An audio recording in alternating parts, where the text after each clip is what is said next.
ክህደት የተሸከመው ፍቅር ልብ አንጠልጣይ የህይወት ታሪክ። ጸሐፊ ሆኖፍ፣ ተራኪ ኢናያ። ለቻናላችን አዲስ ከሆናችሁ ላይክ፣ ሼር፣ ሰብስክራይብ በማድረግ ስራዎቻችንን ያበረታቱ። እየተከታተላችሁን ስለሆነም ከልብ እናመሰግናለን። ክፍል 1። ፍቅር ወይስ ክህደት? ፍቅር ሰውን አዋቂ ያደርጋል ይባላል። ነገር ግን እኔን ያደረገኝ እብድ ነበር። ስለወደድኩ ተሳሳትኩ። ነገር ግን ትምህርቱ እጅግ አሳዛኝ ነበር። እኔን እብድ አሉኝ። ሀዋ እብድ ነኝ። እብድ። ፍቅር እንደ ቤት ነው። መግባት ቀላል ነው፣ መጠበቅ አስቸጋሪ ነው። መውጣት ግን እንደ መንገድ ያለ መስኮት ነው። እኔ ነኝ አዋቂው እብድ። አንዳንዶች ሲያቆለባብሱ አዋቂው እብድ። ከመስጂድ የሚወጡት ኡስታዞች ባዩን ጊዜ ደግሞ አዋቂው መጅኖን ይሉኛል። ደስ ሲል አዋቂው መጅኖን። ወይኔ ዛሬ በቃ አናደድኩት። የምር ቆየሁበት። ኦፍ! እህረ ዛሬማ እንዲህ አምሮብሽ መናደዱን ይረሳል። አታስቢ ውዴ፣ ገና ሲያይሽ እንዴት እንደሚሆንልሽ እያወቅሽ አይደለም ባንቺ ሊናደድ ቀርቶ ተናደው ብታገኙ ራሱ ንዴቱን የሚረሳው ነው የሚመስለኝ። ባይሆን ፏ ብለሽ ይጅለን። ሰውነትሽን የሚያሳይ ለአይን የሚስብ ከኋላም ከፊትም ያለውን ሰውነትሽን የሚያሳይ ይህን የመሰለ ቁመና፣ አቋም፣ ይህን የመሰለ የጨረቃ ውበት ይዘሽ የምን መሻፋፈን ነው? በይ አሁን ቶሎ ለበስ አድርጊና እንውጣ። እኔም የምሄድበታለኝ። እሺ ውዷ ጓደኛዬ፣ ቶሎ ጨርሳለሁ። ብዙ ሰው የማይጠፋበት ካፌ ነው። እነዚህ ሁለት ጓደኛሞች ደግሞ የካፌዋ ዋነኛ ደንበኞች ናቸው። ጠዋት 2 ሰዓት እንደ መንግስት ሰራተኛ መጥተው ይቀመጣሉ። ብዙ ካወቁ በኋላ ቁርሳቸውን በልተው በየፊናቸው ይበታተናሉ። ዛሬም እንደወትሯቸው ወሬያቸውን ይሰልቁ ይዘዋል። እንደ ሴት አፍ ለአፍ ገጥመው ነበር የሚያወሩት። አስተናጋጁ አንድ ጥግ ይዞ እየታዘባቸው ይዟል። አስተናጋጅ ተጣራ አንድ ወጣት። በአግራሞት ሲመለከታቸው የነበረው አስተናጋጅ ሰርቪሱን እና ፎጣውን ይዞ ወደ እነሱ ተጠጋ። አስተናጋጅ፣ አቤት፣ ምን ልታዘዝ? ወሬያቸውን ገታ አድርገው የሚፈልጉትን አዘዙ። አስተናጋጁም ያዘዙትን ይዞ መጣ። ሌላም የሚያስፈልጉ ነገር ካለ ብሎ አጠገባቸው ቆም አለ። አይኗን ሳየው ምን ልበልህ፣ ልቤ ስንጥቅ ልል ይደርሳል። ፈገግ ስትል የጥርሷ ንጣት አለ አይደል፣ ጨረቃ ፊት ለፊት የተቀመጠች ነው የሚመስለኝ። የውበቷ ብርሃን እንደ ፀሐይ የለበለበኝ ነው። ብቻ ምን እንደምልህ አላውቅም። ራይስ እንደዚህ እጅ የሳበኝ የለም። ኧረ ማሊክ፣ በአንድ ሴት እንደዚህ ትሸነፍ? አዎ እውነትህን ነው፣ ቆንጆ ነች አልክድም። ግን አንተ እኮ ብዙ ሴቶች ታውቃለህ እኮ፣ ከዚህችም የምትፈልገውን ነገር እስከምታገኝ ነው። መቼስ ትዳር ምናምን እያልክ ልትጃጃል እንዳይሆን። በዚህ እድሜህ እስር ቤት በላው እኮ። ፈታ ማለት ነው ያለብን። ደግሞ አንተ ይህን የመሰልክ መልክ ያየ ሁሉ የሚያብድለት አቋም ነው ተቆጥሮ የማያልቅ ብር ያለህ የአዲስ አበባ ልጥጥ ያልክ ብለህ እኮ ነህ። ያንስብሃል። ሀሀ በቃ ቀለድ ጋይስ፣ ቀልድ ነው ልሳቅ። የስልክ ጥሪ ድምፅ ስናነሳ ደወለችልህ። እንደውም ጠረጴዛ ላይ ያለውን የሚጠራውን የማሊክን ስልክ እየተመለከተ ራይስ ዞር ሲል አስተናጋጁ በወሬያቸው ተመስጦ ቆሞ ያያቸዋል። ልጅ ሰሚር፣ የትልቅ ሰው ወሬ አትስማ ብዬ የመከርኩ ስንት ጊዜ ነው። አሁን ሂድ ትደርስበታለህ አለው አስተናጋጁ። ድንግጥ ብሎ ሄደ አስተናጋጁ ሰሚር። እሽ። ሌባ ጣቱን ከንፈሩ ላይ አድርጎ የራይስን እያየ ማሊክ ነበር። ራይስ እጁን አፉ ላይ አድርጎ ዝም ማለቱን አሳየ።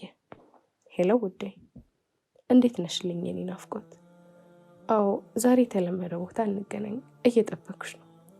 እኔም ነፈቅ ብለሽኛል የኔ ንግስት። ደግሞ እየነዳሽ ነው የምትወሪ? ኧረ ተይ ይህን ነገርሽን፣ እስክትመጪ ትናፍቅኛለሽ። ቶሎ ነይ። ቻው። ስልኩ ተዘጋ። ወይኔ ጉዴ! እውነትም ማሊክ ጅል አፍቃሪ አድርገዋል። ራይስ ነበር። በቃ እንውጣ፣ ቀድማኝ ከደረሰች ጥሩ አይመጣም።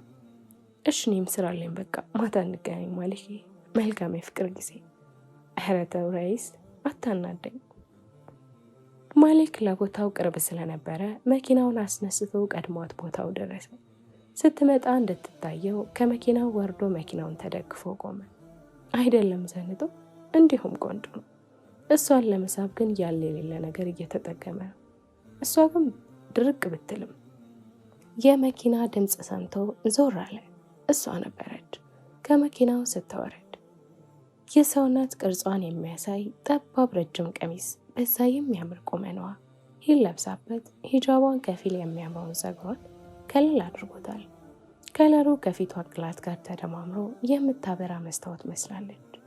በሞዴል አረማመድ ወደ እኔ በዝግታ መጣች። እፊት ለፊት ቆማ እንደ መሽኮርመም አደረጋት።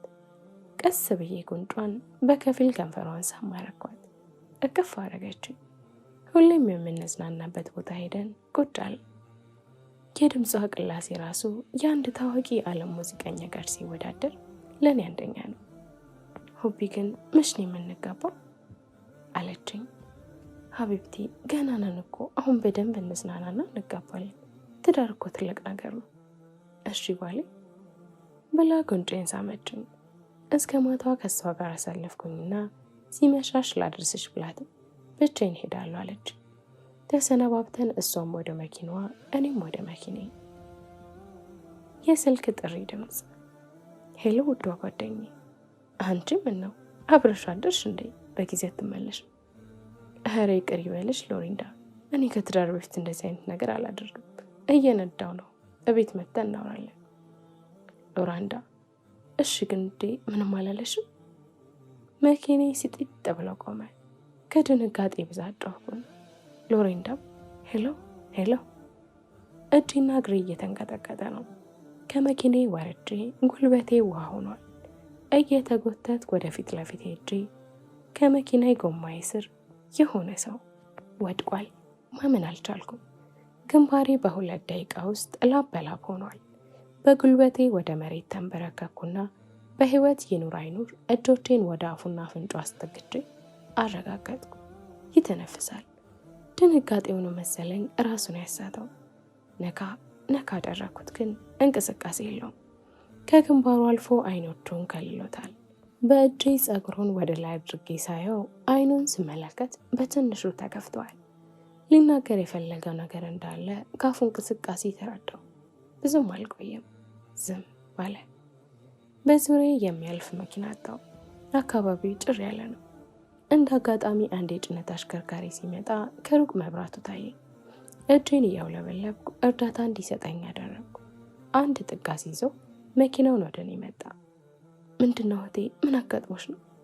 ወንድሜ እባክህ ወደ ሐኪም ቤት እንውሰደው፣ ተባበረኝ። አደጋ ድርሽበት ነው እባክህን። እሺ በቃ ያዥ፣ ከዚህ በኩልና ወደ መኪናው እናስገባ። አመሰግናለሁ ወንድሜ። መልሱንም አልጠበቅኩም። መኪናውን በ80 እያከነፍኩኝ ወደ አቅራቢ ሆስፒታል ወሰድኩ። ቶሎ ተሯሩጠው ዶክተሮቹ እርዳታ አደረጉለት። እኔ በሆስፒታሉ ኮሊደር ላይ እየተቁነጠነጥኩ ነው። አለቀስኩ። ላብድ ምንም አልቀረኝ። ክፍሉ ተከፈተ። ዶክተር ወጣ። ግንባሩን አሸት አሸት እያደረገ የእጄና የእግሬ ቅዝቃዜ ይሰማኝ ጀመር። ዶክተሩን በሁለት እጅ ይዤ ሞተ ዶክተር ሞተ? የሰው ነፍስ አጠፋ? ንገረኝ እንጂ ዶክተር፣ ለምን ዝም ትላለህ? ዶክተሩን ከመወዝወዜ ብዛት አቅም ቢኖረኝ ላሽቀነጥረው እችል ነበር። እንዴ ተረጋጊ እንጂ እህት። እጄን ከክንዱ ላይ ያስለቀቀ።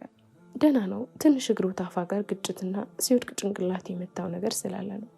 ደህና ነው፣ አታስቢ። እርዳታ አድርገንለታል። ከነቃዩና እቤት መሄድ ትችላላችሁ።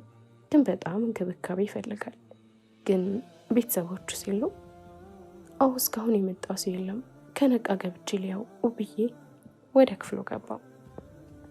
ይቅርታ ወንድም፣ ቤተሰብ ምናምን ጋር ልደውልልህ ስልክ ትነግረኝ? የማውራው ባጣ። ቀና ብሎም አላየኝም። ከድንጋጤ ነቃው መሰል። በደንብ አስተውዬ አየሁት። የለበሰው ሱሪ ከለሩን አይታወቅም። ከመቆሸሹ የተነሳ ከጉልበቱ ጋር ተቀዷል።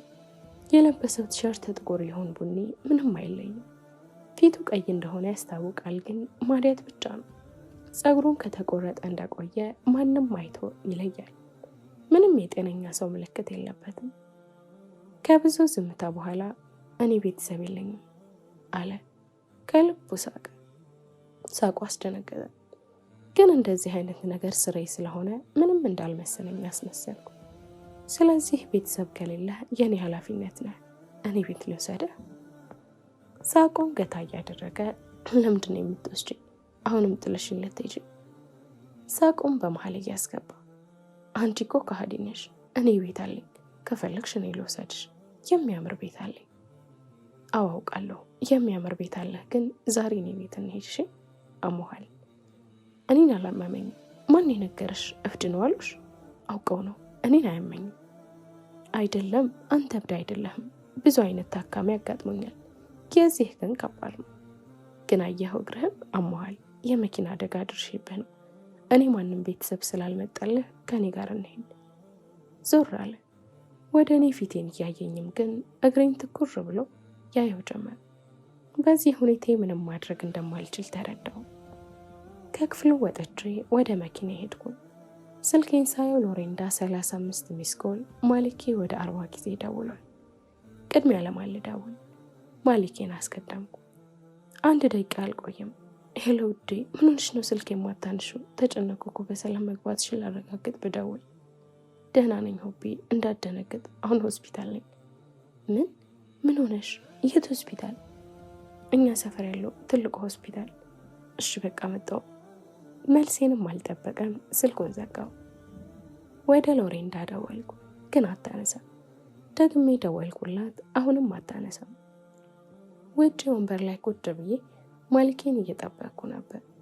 ብርዱ ግን የለበስኩትን ስስ ነገር አልቻልኩትም። ወደ ሆስፒታሉ ግቢ ስትገባ የማሊኬን መኪና አየኋት። ተነስቼ ሄድኩኝ። ሆቢ ምን ሆንሽብኝ? በአላህ አገላብጦ እየተመለከተኝ ምንም አልሆንኩም። እኔ ተረጋጋ ሀቢቢ፣ ግን እየነዳው የሆነ ሰው ገብቶብኝ ነው። ምን? እና ተጎዳ? እንዴት ነው አሁን? ድንጋጤው ቀይ ፊቱን ይባስ አቀለው። ደህና ነው፣ ግን ልጁ ጤነኛ ልክ አይደለም። ስልህ የሚያወራው ግራ ነገር ነው። ቤተሰብ ጋር ልደውልለት ስልክ ቁጥር ስጠይቀው ቤተሰብ የለኝም አለ። ጥየው ደግሞ እንዴት እሄዳለሁ? ግራ አጋባኝ። እና ምን ይሻላል የኔ ውድ? ነይ እስኪ እኔ ላናግረው ከሰማኝ። እሺ ግን የማይሆን ነገር እንዳትናገረው እሺ? በቃ ለእንደዚህ አይነት ሰው ትጨነቂያለሽ አይደል? በይና ይንግባ። ክፍል ስንት ነው? እንዲያው ስሬም ያስገድደኛል። በዛ ላይ ጉዳት አድርሼበት። ሮም 21 ይሄ ነው ሆቢ። ወደ እኔ እየዞረ አዎ ሮም 21 ነው፣ ግባ። እሺ ብሎ ክፍት ሲያደርገው እንዴ! ድንጋጤ ድምፄን ከፍ አደረገው። ምን አሁን እዚህ ነበር እኮ፣ የት ሄደ? ክፍሉን አውጥቼ እየተመለከትኩ ሆቢ እየቀለድሽብኝ ነው እንዴ? ክፍሉ ውስጥ እኮ ምንም የለም፣ እያየሽው ነው። አይደለም ሀቢቢ፣ ወላሂ እዚህ ነበር። አንድ ተለማማጅ ነርስ ወደ ክፍሉ ገባች። እባክሽን እዚህ ክፍል የነበረው ታካሚስ የት ሄደ አልኳት። እኔ እንጃ፣ እኔ አሁን ገና ነው የመጣሁት። ምን አይነት ታካሚ ነበር? በቸለተኝነቷ በጣም እየተናደዱ። አሁን የመኪና አደጋ ደርሶበት የመጣ ሰው ነበር። ኦ እሱን ከሆነ አትውጣ ብለውም እምቢ ብሎኝ ወጥቷል። አንቺ ያምሻል እንዴ? እንዴት አንድ ታካሚን ትለቂያለሽ? በደንብ ሳያገግም። በጣም ጮህኩባት። እናት አትጮህብኝ እንጂ እኔ እኮ ማንም እብድ ጠባቂ አይደለሁም። ሆ አትሄድ አልኩት። ዝም ብሎ ወጣ። መለመን መያዝ ነበረብኝ። አንድ ነገር ቢያደርገኝስ? ደግሞ ምንም ጤነኛ ሰው አይመስልም። እብድ የሚለው ቃል ያንሰዋል። ደሜን አፈላችሁ። እብድ? ማን ነው እብድ? ምንም ቢሆን ለሰው ክብር ይኖርሽ። ጥያቸው ከክፍል ወጣው። ሆቢ ፍቅር ማሊኬ ነበር። ስናደድ ማንንም ማውራት አልፈልግም። ዝምታን ነው የምመርጠው። ዝም። እጄን ጎትቶ አስቆመኝ። ሆቢ ተረጋጊ እንጂ እኔ ምን አጠፋው እንዴ? የልጅቷ ንግግር ልክ አይደለም፣ ግን ያንቺ ባሰ እኮ። አታይትም እንዴት እንደሚያደርጋት? አዎ ግን በቃ ተረጋጊ። አሁን ክፍያ እንፈጽምና ወደ ቤት ላድርስሽ። እንግዲህ ልጁም ቢሆን ቢሻለው ነው ሄደው። አትጨነቂ አንቺ። እቅፍ አደረገኝ። እሺ በቃ ቢቢ እንሂድ። ሀሀ መጣሽ ተመልሳ። ሀሀ ማልቀስ ነው መሳቅ ያለብን? አላለቅስ። እኔማ አላለቅስም። እንባው ግን ያለ ገደብ ይወርዳል። አላህዬ ግን ምን ነው ስቃይን አበዛኸው? ምን ባጠፋ ነው ሰዎች እብድ ነው ብለው አገለሉ? ግን አላማረርም። አልሐምዱሊላህ። ፍቅሬ ልብሽን ሳያስፈቅድ መጓጓዝ ጀመረ። አንቺ ግን የሚሄዱበትን መንገድ ላወቁ ብቻ ነበር። ጥዬ አልሄድም ያልሽውን ቃልሽን አጥፈሽ ገና ከመኖሬ ከልብሽ አስወጣሽ ነው። አሁን የተዛመድኩት ከህመሜ ጋር ይመስለኛል። ረጅሙን አስፋልት በለቅሶና በጩኸት አንዳንዴም በረጅም ጆሮን በሚበሳሳቅ በዛ ምሽት ይጓዘው ይዘዋል። አስፋልቱ ላይ የሚጓዙት ሰዎች አንዳንዳቸውም እያዘኑ ከንፈራቸውን ይነክሳሉ። አንዳንዶቹም የሚያወራቸውን ቃላት እየሰሙ ይደማማሉ።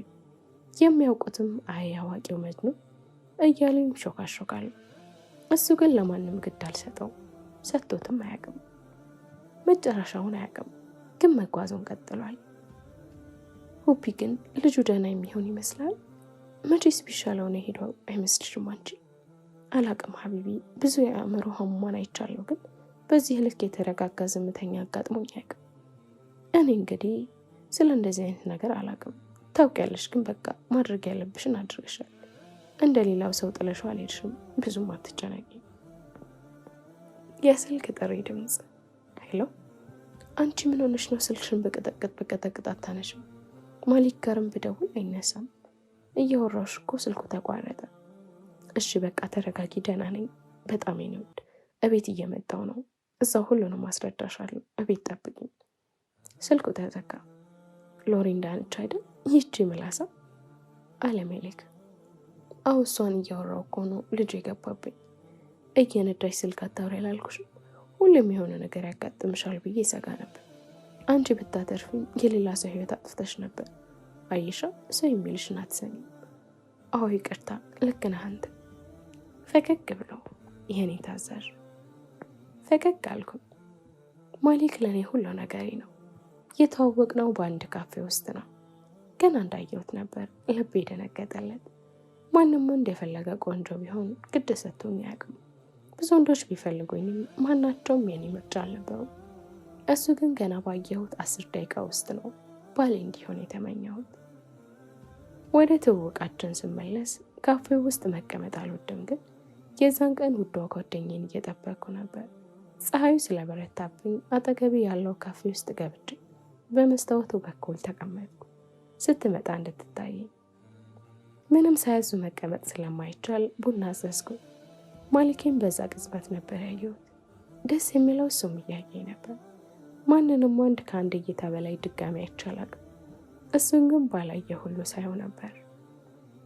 ሲያየኝና ሳየው ቀና ሲል አይን ለአይን ስንገጣጠም ደቂቃዎች አለፉ። ጓደኛዬ እመጣለሁ ካለችኝ 30 ደቂቃ ቢያልፉ አልተናደድኩባትም። እንደውም በውስጤ እንዳትመጣ እየተለማመጥኩ ነበር። መጥቶ አጠገቤ ተቀመጠ። ውስጤን ደስ ቢለውም ምንም እንዳልመሰለኝ ለማስመሰል ሞከርኩ። እንደ ወግ አጥባቂ ሲያጫውተኝ እኮ ነው። ሰው አለው? ተነሳ አልኩት፣ በውስጤ እንዳይነሳ እየተማጸንኩ። እሺ እነሳለሁ፣ ግን አንድ ነገር ልንገርሽ አለኝ። ደስ አለኝ። ስልክ ቁጥሬ ሊቀበል አይመስልም። እንዳታረዝመው። ምን ነበር አልኩኝ። ኩራቴ እኮ እስከ ጥግ ነው። እዛ ጋር ሆኜ ሳይሽ የሆነ ጉርጥ ነገር ነው የምትመስል እና ቀርቤ ላስተውልሽ ነበር የመጣሁት፣ ግን በሜካፕም ቢሆን የሰው ዘር መስለሻል። ለወደፊትሽ ግን አትውጭሽ። ከቤት ልብ ድካም ምናምን ያለበት ሰው ደንግጦ ሊሞት ይችላልሽ አለኝ። እምቤ መጣ። ምን ልናገረው? በዛ ሰዓት ቃል አጣሁለት። እኔ ስልክ ቁጥር ይላል ስድብ ተከትዬ አናቶን ብለው ምንኛ ደስ ባለኝ። ተነስተው ጥለውኝ ሄደ እየሳቀ። በዚህ የተጀመረ ትውውቃችን ለሱን ለስል ብዙ ቀን ተመላልሻለሁ ወደዛ ካፌ። የፈለገ ቆንጆ መስዬ እሱ ፊት ብቀርብም እሱ ግን ምንም ስሜት ልሰጠው አልቻልኩም። ኪባስ እየወደድኩት መጣው። ሲብስብኝ ነገርኩት፣ ግን እሱ ጋርም ስሜት ስለነበር አብሬ ሆንኩ። ከእሱ ባህሪ ደስ የሚለኝ ምንም ባደርግ ምንም ብለው ታጋሽነቱ፣ ጭራሽ የማይናደው ደስ ነገር። እኔ ግን የሚያዩት ሴቶች ራሱ ያቃጥሉኛል። ብቻ ወደዋለሁ። ቆንጆት እንደረስን አትወርጅም ወይስ አቅፌ እንዳወርድሽ እየጠበቅሽ ነው አለኝ መመሰጤን እያየ። እረ ወርዳለሁ ራሴ ብዬ ወረድኩኝ። ሎሬንዳ በር ላይ ቆማለች። በጣም እንደጨነቃት ያስታውቃል። ያላወቅኩት ፍቅር ነበር። ያልፈረደችው ክህደት ሆነ። በሷ ቃል ታመንኩ፣ በሷ ምላስ ተቃጠልኩ። ተወደድክ ብዬ ተመለስኩ። እሷ ግን ተዋሽ ነበር። ፍቅር አይደለም ነበር፣ ጨዋታ እየተጫወተችብኝ ነበር። አዋቂው መጅኑን። ይቅርታ መሊክ የለም አለችኝ። መታጠቢያ ቤት ነው አልኳት። እሺ በቃ ከትንሽ ደቂቃ በኋላ መልሼ እደውላለሁ አለችኝ። ስልኩ ተዘጋ። ስልኩን አስቀምጬ ወደ ምግብ ማቀራረብ ሄድኩኝ። ግን ውስጤ ቅጥል እያልኩኝ ነው። ጭራሽ ሆቢ ትላለች እንዴ? ማሊኬ ወንበር ላይ ተቀመጠ። እኔና ሎሬንዳ ምግብ አቀራርበን ተቀመጥን። ፊቴ ኩስትር ብሏል። ስናደድ ደግሞ ይቀላል። ማሊክ ሁኔታዬን አስተውሏል። ምነው ሆቢ አለኝ። ዝም አልኩት። ስናደድ ዝምታን እመርጣለሁ። ሎሬንዳ ምን ሆና ነው በደቂቃ የተቀያየራቸው? እህረ ምን አውቄ ብለህ ነው? አንቺ ምን ሆነሽ ነው? ዝም አልኳቸው። የስልክ ጥሪ ድምፅ። ይኸውልህ ደወለች አልኩት። ስልኩን አነሳው እኔን እያየ። ሄሎ ማልበል አለ። ይቅርታ አላወኩሽም ማልበል። ኦ ቆንጂት አንቺ ነሽ እንዴ? የኔ ውድ ወላሂ አላወኩሽም ነበር። እኔ በመሃል ነደድኩ። አይገልጸውም ጨስኩ። አጠገቤ ባለው ብርጭቆ ወርውሬ ልመታው ማሰብኩ። ራስሽን አረጋጊ እንጂ ለራሴ ነገርኩኝ። አዎ ቤት አይደለሁም እቤት መጣሽ እንዴ አላት። ጭራሽ ቤት ትመጫለሽ? ከዚህ በላይ አልቻልኩም። አጠገቤ የተቀመጡት ብርጭቆዎች ወደ መሬት ጣልኳቸው። ሁሉም ደነገጡ። ሜሊክ ስልኩን ዘጋው። ሎሬንዳ መብላቷን አቁማ እኔን ማየት ጀመሩ። ስማ ከፈለክ ከቤት ወጥተህ አውራት እኔ ፊት ጭራሽ ጥያቸው ወደ ክፍል ሄድኩኝ። ሆቢ ማሊክ ነበር። ጥዬው ገብቼ ጥቅለል ብዬ ተኛሁ። ለማልቀስ እንዲመቸኝ እኮ ነው። ብርድ ልብሱን ከኔ ላይ እየገፈፈው እሺ በቃ ይቅርታ እያለ ይስቃል። ይህ ሁኔታው በጣም ነው የሚያናድደኝ። አይወድኝም እንዴ የሚለውን ጥያቄ ይፈጥርብኛል። ምን ፈለግክ? በቃ ተውኝ። እሷ ጋር ሂድ። ምን ትሰራለህ እኔ ጋር? አዎ እሷ ጋር ሄዳለሁ፣ ግን አንቺን ጥዬ እንዴት አውቃለሁ? ሳቁን አላቆመም። እና ይዘህ ልትሄድ ነው? በቃ ተውኝ በአላህ። ያለ ልክ ስለወደድኩ ነው እንዲመተውብኝ። አረ ሆቢ በአላህ እንደዚህ አትበይ። መጀመሪያ ልጅቷን ማንነት ልንገርሽ። ያጎቴ ልጅ ነው። አብረን ያደግነው፣ ግን ከሆነ ጊዜ በኋላ ውጭ ሄዳ ነበር። እናም ዛሬ ስትመለስ ስታጣኝ ነው የደወለችው። በቃ አለቀ። እንደዚህ የሚያናድድ ነገር እኮ የለም። ምን አናደደሽ? ተነስቼ አጋፍኩኝ። አንተን ሁሉም ሰው ነው የሚወድህ፣ እኔ ደግሞ እቀናለሁ። ከእኔ የተሻለ ብታገኝስ? ጥለኸኝ ብትሄድስ? የምሞት ነው የሚመስለኝ ሳስበው ራሱ። ይኸውልሽ መጀመሪያ አዎ እኔ ብዙ ወዳጅ አለኝ። ሲቀጥል ደግሞ ከአንቺ የበለጡ ሴቶችን አውቃለሁ። ግን በቃ እኔም ወደው አንቺ ነው። ደግሞ መቼም አልተውሽምሽ፣ ቃል እገባልሻለሁ። እሺ። እንቤን እየጠራራኩኝ አሁን በቃ መሸ፣ ልሂድ ወደ ቤት ወይስ ታሳድረኛለሽ? ኧረ እባክህ ልታድርም ያምራል እንዴ ደግሞ ናልሸኛ። እውይ ልብሽ እኮ ምን አለበው አይሄድ ከኔ ጋር ባደለ እያለ ነው ብሎ ሳቀ። በቃ አሻውቀህብኛል። በወሬው እያኮፈ ማሊክን ወደ መኪናው ሸኘሁት። እየከፋኝም ቢሆን ተቃቅፈን ተሰናብተን ሄደ። የግቢውን በር ዘግቼ ወደ ቤት ተመለስኩ። ሎሬንዳ በመገረም በማዘንም እያየችኝ፣ በቃ አንቺ ልጅ ላይ የልሽ አይደል? ስልክ አውራ ብለሽ ሀገሬ ያዝ። ምን ላድርግ ውዴ፣ ፍቅር እኮ ነው። በዛ ላይ ያየ ሁሉ ነው አበድኩልህ የሚለው። ብችልማ ሁሌ ከቤት እንዳይወጣ ነበር የማደርገው። ጭራሽ እንደ ዶሮ እሰሪዋ። ኧረ ቆይ ያጋጠመሽ ንገሪ። አንቺ ጋር እያወራሁ አልነበር? እየነዳኝ ነበር። የሆነ ሰው ገባብኝ። ምን? አዎ ግን ምንም አልሆነም ስልሽ ሆስፒታል ወሰድኩት። እርጋታ አገኘ። አንቺ ጋር ስደውል አይነሳም። ማሊክ ጋር ስደውል ጠራሁ። ከዛም ጠራሁት መጣ። እና አሁን ልጁ ደህና ነው? ቤተሰብ ጋር ደውላችሁ? እኔ ማሊክ ጋር ስወጣ እሱ ከሆስፒታል ወጥቷል ማለት ግራ አጋብቷት። እኔም አልገባኝም ውዴ። ብቻ የለም አሁን እንተኛ፣ ነገ ብዙ ስራ አለኝ። እሺ በቃ አንቺ ተኝ፣ እኔ ቆያለሁ። የምከታተለው ፊልም አሁን ይጀምራል። እሺ ብዬ ወደ ክፍሌ ገባሁ። ሻወር ወስጄ አልጋ ላይ ጋደም አልኩኝ። ቴሌግራም ስገባ ማሊክ ኦንላይን ነው። በሰላም ገባ ሀቢብ ብዬ ቴክስት ላኩለት። ቴክስቱን አዘጋጅቶ እየጠበቀኝ በሚመስል ሁኔታ ሰከንድ ሳይባክን ገባ ሆቤ የሚል ቴክስት ላከልኝ። እሺ ብዬ ላኩለት። እኔ የምልሽ ሆቤ፣ ወይ አንተ የምትለኝ ስንጋባ ግን ከኔ ስንት ልጅ እንዲኖርሽ ትፈልጊያለሽ? ብዙም አያስፈልግም፣ ግን 16 ልጆች ቢኖሩኝ ብዬ አስባለሁ። ኧረ እባክሽ ቀልደኛ ሆነሻል። 16 ምን ልታደርጋቸው ነው? ምን ነው ችግር አለ? እኔ ግን መንታ ልጆች ቢኖሩኝ ደስ ይለኛል። ሴት 2 ወንድ 2 አይመስልሽም? እንዳንቺ ቆንጆ ወድ።